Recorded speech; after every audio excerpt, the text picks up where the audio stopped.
പതിവില്ലാതെ ഇന്ന് രണ്ടുപേരും വലിയ സന്തോഷത്തിലാണല്ലോ. എന്തൊക്കെയാ ഈ കൊച്ചു കേരളത്തിൽ നടന്നുകൊണ്ടിരിക്കുന്നത്?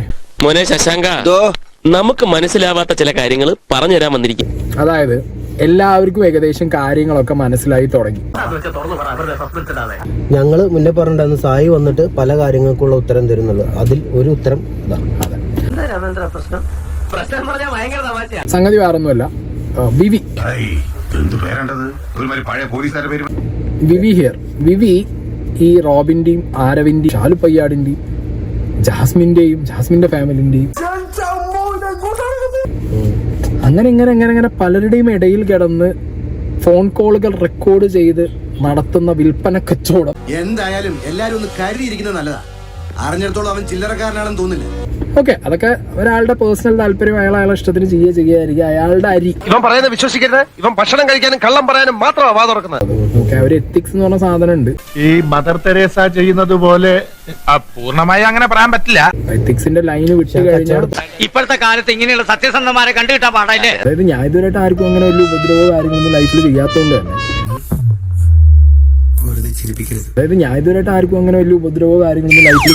തന്നെ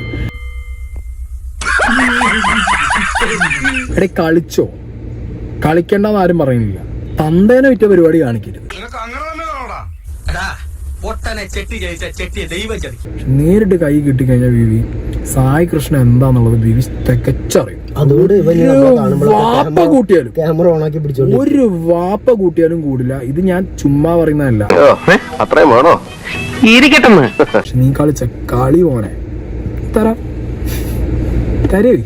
പോവില്ല, തന്നിരിക്കും. അടുത്തൊരു വിഷയം ഞാൻ പറയാം. അടുത്ത കോമഡി സായിയുടെ കേസ് രണ്ടും കൽപ്പിച്ച് ഞാൻ തീങ്കണ്ണിയോട് ഏറ്റുമുട്ടാൻ പോവുക. ഒന്നുകിൽ ഞാൻ വിജയിയാകും, അല്ലെങ്കിൽ രക്തസാക്ഷി. സായി ഇപ്പം വന്നിരുന്ന് വലിയ പുണ്യാളൻ എന്നുള്ള രീതിയിൽ വന്നിരുന്ന് സംസാരിക്കും. നീ എന്നെ അടിക്കാൻ വേണ്ടി 4 സൈഡിൽ നീ പ്ലാൻ ചെയ്തിട്ട് എനിക്ക് തരുന്നു. നീ എന്താണ് എന്ന് നിന്റെ റിയൽ ക്യാരക്ടർ നീ ബിഗ് ബോസിൽ പോയപ്പോ ഞാൻ കണ്ടതാ. കോമളൻ ആളൊരു വിവരദോഷിയാണെങ്കിലും ഈ പറഞ്ഞത് ദോഷമില്ലാത്ത വിവരമാണ്.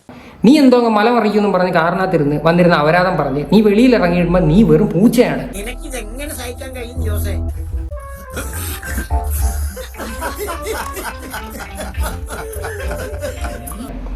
നീ മുഖത്ത് നോക്കി ഒരു സംസാരിക്കാത്ത ഒരുത്തനാണ് എന്ന് നല്ല വ്യക്തമായിട്ട് നമുക്കറിയാം.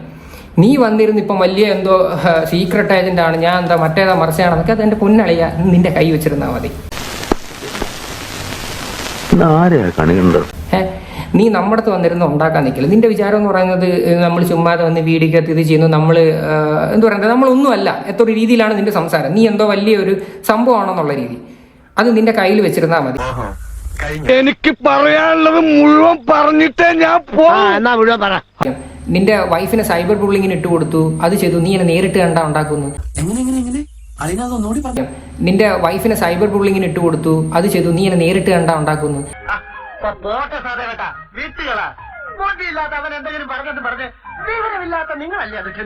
എടാ നിന്റെ കൂട്ടുകാരെ എന്റെ വീടിന്റെ അടുത്തല്ലേ, നിനക്ക് സ്ഥലം അറിയാലോ, നീ ഇങ്ങ് വാ. നീ തന്തയ്ക്ക് പറഞ്ഞവനാണ്, ബാ നമുക്ക് നോക്കാം, അന്നേരം നമുക്ക് കാണാം. നമുക്ക് നിനക്ക് എന്താണ് ചെയ്യാൻ പറ്റുന്നത്, എനിക്ക് എന്താണ് ചെയ്യാൻ പറ്റുന്നത് ഞാൻ തെളിയിച്ചു തരാടാ, നീ വാ.